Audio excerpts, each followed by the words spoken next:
মদন মিত্র তিনি অত্যন্ত মিত্র শ্রেণীর মানুষ। তিনি স্থায়ী মিত্র হচ্ছেন মমতা বন্দ্যোপাধ্যায়ের, আর অস্থায়ী মিত্র হচ্ছে গদ্দার শিবিরের। এই যে মিত্রের যে বিভিন্ন ধরনের ব্যাখ্যা আছে, শ্রেণী আছে, এর ঋতুও আছে। ইডির চিঠি যাওয়ার আগে এক ধরনের মিত্রের অবস্থান থাকে, ইডির চিঠি নিজের কাছে গেলে এক ধরনের মিত্রজনিত অবস্থান হয়, তখন উডবার্ন ওয়ার্ড বা ইত্যাদি থাকে। এরপর যদি বাড়ির স্ত্রী বা পুত্রদের কাছে চিঠি যায় তখন মিত্রের অবস্থান একরকমের হয়।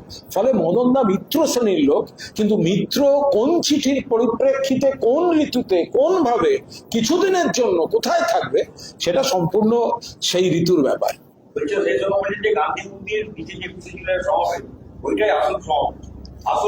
মদনদা যাই বলুন, বৌদি আর ছেলেদের ইডি নোটিশের পর তিনি গেছেন, সুতরাং তার বলাগুলো আমরা একটাও ধরছি না। আমরা ইডির চিঠির অ্যানেক্সচার হিসেবে ওনার বক্তব্যগুলোকে ট্রিট করছি। ইডি যে চিঠি দিয়েছে ওনার স্ত্রী এবং পুত্রদের তলব করার, ওই চিঠির অ্যানেক্সচার হিসাবে মদনদার এখনকার বক্তব্যগুলোকে আমরা ট্রিট করছি। তার আগের দিন কাকে মদনদা রেপিস্ট বলেছেন, মদনদা বলেছেন তিনি গদ্দার নন, মদনদা বলেছেন তিনি মমতা বন্দ্যোপাধ্যায়ের সঙ্গে থাকবেন, সেটাই মদনদার আসল মনের কথা হিসেবে আমরা ধরে নিচ্ছি। এখন এই কাপুরেশেরা বৌদিকে চিঠি পাঠিয়েছে, ছেলেদের চিঠি পাঠিয়েছে, ফলে মদনদাকে এখন যে কথাগুলো বলতে হচ্ছে ওটা হচ্ছে চিঠির অ্যানেক্সচার পার্ট। দেখুন, ওনারা গেছেন, ওনাদের ব্যাপার, কোনো ঝগড়াঝাটির ব্যাপার নেই। কোয়েল মল্লিক তিনি একদম তিনি একজন পরিচিত অভিনেত্রী। এ বিষয়ে কি বার্তা আমাদের নেত্রী মমতা বন্দ্যোপাধ্যায় আগে স্পষ্টভাবে দিয়েছেন।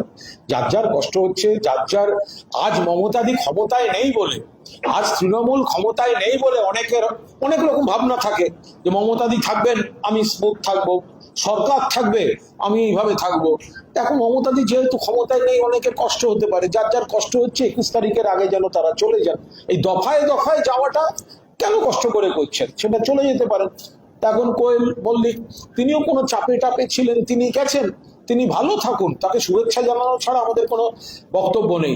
তো বিজেপি আবার তৃণমূল থেকে কাউকে নেবে, নাকি কাউকে ওখান থেকে বিজেপি থেকে কাউকে দেবে, তো সেটা বিজেপি এবার ঠিক করুক।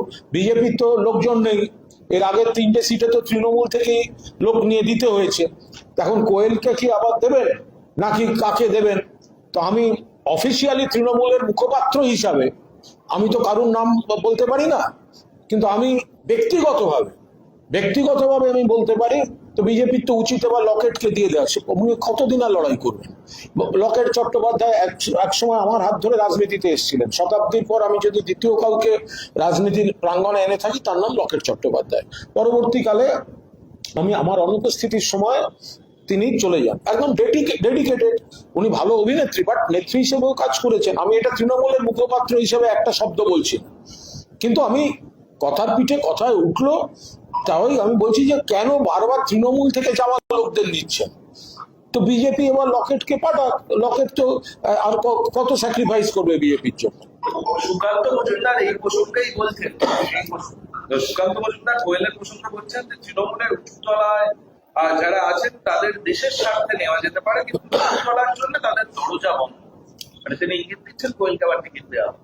দেখুন, এগুলো একটা দেউলিয়া রাজনীতি সম্পূর্ণভাবে বিজেপি যে তারা যে অ্যাকচুয়ালি মানুষের ভোটে জেতেননি, তারা যে ইলেকশন কমিশনকে দিয়ে জিতেছেন, আর তাদের যে সংগঠন নেই, তাদের যে পুলিশ প্রশাসন এজেন্সি দিয়ে লোক টানতে হচ্ছে, তার বড় প্রমাণ হচ্ছে এই একটা সরকার ক্ষমতায় আসার পরেও যেভাবে পুলিশ প্রশাসন এজেন্সি বা অন্যান্য চাপ দিয়ে লোক নিতে হচ্ছে, আবার কারুর কাছ থেকে কোনো দল থেকে নেওয়া হবে না, এটা একটা দলের নীতিগত সিদ্ধান্ত হতে পারে, কিন্তু সেই দলের ওপর থেকে নেওয়া হবে, মাঝখান থেকে নেওয়া হবে, ডান দিক থেকে নেওয়া হবে, তো এটা কোনো একটা আলোচনা হতে পারে? এটা সম্পূর্ণ একটা দিশাহীন পরিস্থিতি। বিজেপির নেতারা একবার এক একজন কথা বলেছে। দিলীপ বাবুর সময় তো যোগদান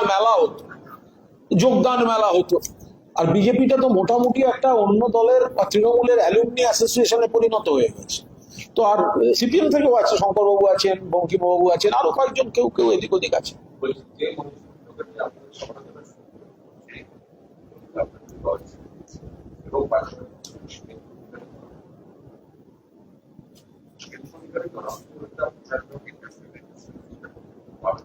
দেখুন, আমি আবার বলছি, প্রথম আমরা বলে দিয়েছিলাম যে একটা সরকার নতুন ক্ষমতায় এসছে, যেটা বিজেপির সরকার। ফলে আমাদের দলেরই সিদ্ধান্ত যে আমরা প্রথমেই সমালোচনার জন্য সমালোচনা, প্রতিবাদের জন্য প্রতিবাদ আমরা করব না। একটা সরকার এসছে, তাকে একটু সময় দেওয়া উচিত। আবার সেই সরকারকে যেমন আমরা প্রথমেই কোনো সমালোচনা করব না, আবার পাশাপাশি কোনো জনবিরোধী কাজ হলে আমরা 100 বার বলে দৃষ্টি আকর্ষণ করব, তার পাশাপাশি প্রবল সুখ্যাতি করার সময়ও কিন্তু এখনো আসেনি। কারণ এখন একটা হানিমুন পিরিয়ড চলছে, মধুচন্দ্রিমার পিরিয়ড চলছে, নানা ধরনের ঘোষণা হবে, নতুনত্ব থাকবে। সময়ের সঙ্গে আরেকটু তো পরীক্ষা দিতে হবে। এমন অনেক কিছু এই বিধানসভায় পেশ হয়েছে, যেসব বইগুলো লিখিত, তার মধ্যে বহু স্কিম আছে, সেগুলো তো মমতা বন্দ্যোপাধ্যায়ের সময়ের করা।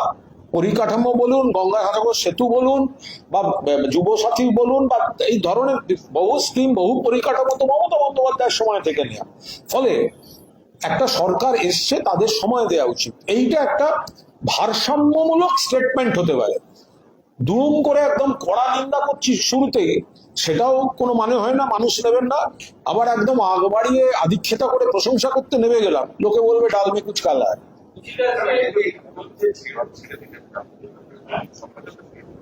দেখুন, কিছু কিছু লোক থাকেন, ছাড়তে হয়, আবার ছাড়ার পরও জানা যায় কে কে ছিলেন।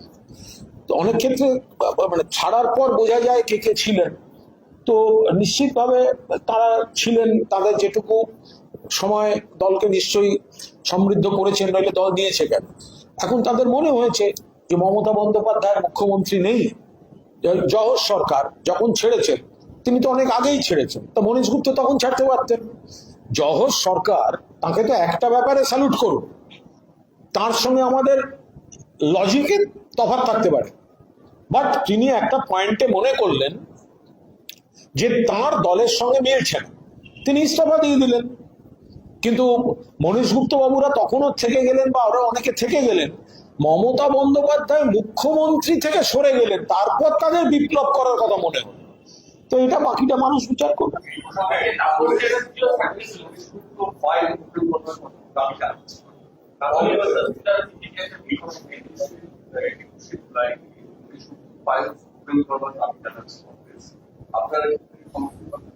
এ ব্যাপারে আমি কিছু বলবো না, তার কারণ যে যে কমিশন ছিল, অবসরপ্রাপ্ত বিচারপতি সুশান্ত চট্টোপাধ্যায় কমিশন, আমি তার অন্যতম সাক্ষী, আমি সেখানে সাক্ষ্যদান করেছি।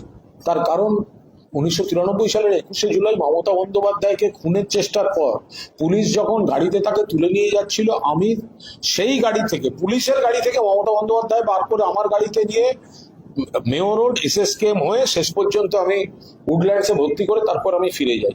ফলে আমার থেকে বেশি কাছ থেকে সেদিনকার দিনটা খুব কম লোক আছেন যারা দেখেছেন। আমি সাক্ষী দিয়েছি, যা যা রয়েছে, বাকি এ বিষয়ে এক্ষুনি কথা বলার কোনো জায়গা নেই।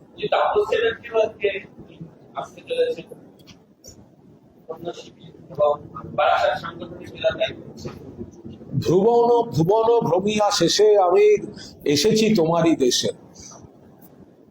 বিভিন্ন বিভিন্ন দলে তাপসদার সঙ্গে আমার অত্যন্ত ভালো সম্পর্ক। এখন সরকার যেভাবে তাকে হারানো হয়েছে, জোর করে হারানো হয়েছে, কাউন্টিং লুট করে হারানো হয়েছে, এবং তারপরেও দেখেছি পুলিশ যেভাবে তার সঙ্গে দুর্ব্যবহার করছে, ভিডিওগুলো দেখেছেন, হয়তো সেই চাপটা সামলাতে পারেননি। সেই কারণে এরা তো পুলিশ প্রশাসন দিয়ে চাপ দিয়ে দৃষ্টিকটু কাজকর্ম করে, পুলিশ গিয়ে বলে দিচ্ছে অমুক জায়গায় যান, পুলিশ গিয়ে বলে দিচ্ছে অমুকের সঙ্গে কথা বলুন। এখানে তো রাজনীতি হচ্ছে না, তো পুলিশ প্রশাসন দিয়ে হচ্ছে। ফলে যারা দমটা ধরে রাখতে পারছেন তারা থাকছেন, যারা দমটা ধরে রাখতে পারছেন না তারা সেই জায়গাটা আত্মসমর্পণ করে দিচ্ছে।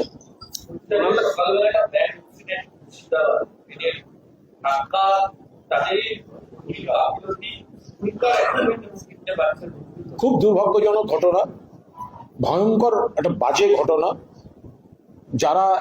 যাদের জন্য গাফিলতি, পুরো দস্তুর তদন্ত হয়ে এই প্রাণগুলো তো আর ফুলের মতো প্রাণ, এগুলো তো আর ফিরিয়ে দেওয়া যাবে না, কি করে হতে পারে? আর গাফিলতির যে কথা শোনা যাচ্ছে, দৃষ্টান্তমূলক শাস্তি চাই। বারবার এই ধরনের ঘটনাগুলো ঘটে কি করে? এক্ষেত্রে বিজেপির বিরুদ্ধে একটা অভিযোগ আসছে যে তৃণমূল দীর্ঘদিন জমি দেয় আন্ডারপাস করার জন্য রেলের জমি দেয়। এগুলো কোনো কাজের কথা না। তাহলে ভারতবর্ষের অন্য জায়গায় বিজেপি শাসিত রাজ্যে কি করে রেলের দুর্ঘটনা ঘটছে? বোকা বোকা কথা। গুজরাটে সেতু ভেঙে পড়ছে কি করে? সবই যদি পশ্চিমবঙ্গে তৃণমূল দেয়নি, তৃণমূল করেনি, তাহলে বিজেপি শাসিত গুজরাট বা মহারাষ্ট্রে সেতু ভেঙে পড়ছে কি করে? ভেঙে পড়ছে রেল অ্যাক্সিডেন্ট কি করে? রেল অ্যাক্সিডেন্ট হচ্ছে, খারাপ ঘটনা ঘটছে, নারী নির্যাতন ঘটছে কি করে? নারী নির্যাতন ঘটছে। তাহলে কথায় কথায় তৃণমূলের ঘাড়ে চাপাচ্ছেন না। এখানে যে রেলের যে দায়িত্ব ছিল নেশাগ্রস্ত অবস্থা। রেল দেখুক, রেল তো কেন্দ্রীয় সরকারের, এত শূন্যপথ পড়ে আছে, ডিউটি করছে নেশাগ্রস্ত অবস্থায়। কিন্তু রেলের গাফিলতি, রেল বুঝবে, কেন্দ্রীয় সরকার কৈফিয়ত দিতে হবে। এটা যদি কোনো কারণে কোনোভাবে তৃণমূলের কেউ কোনোভাবে সরকারের কোনো সময়ের কিছু হতো, এতক্ষণে যা যা চারপাশে শুরু হতো, তাহলে বিজেপি রেলের শূন্যপথগুলো কেন এখন পূরণ হচ্ছে না? কেন রেল সহ কেন্দ্রীয় সরকারে এত শূন্যপথ পড়ে আছে? কিসের জন্য পড়ে আছে? রেলের কর্মী কি করে? অভিযোগ তদন্ত সাপেক্ষ অভিযোগ, নেশাগ্রস্ত অবস্থায় ডিউটি করছে, চূড়ান্ত গাফিলতি, বাচ্চাগুলো মারা গেল, পুলকারে অ্যাক্সিডেন্ট। কার দায়? অন্য সময় তৃণমূলের দায় হয়, তাহলে এই ক্ষেত্রে কেন্দ্রীয় সরকার, রেল আর বিজেপির দায় হবে না কেন?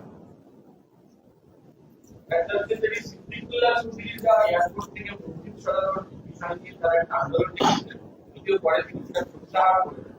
প্রশ্ন হচ্ছে যে রানওয়ে সম্প্রসারণ কেন মন্দির সরানো হবে না?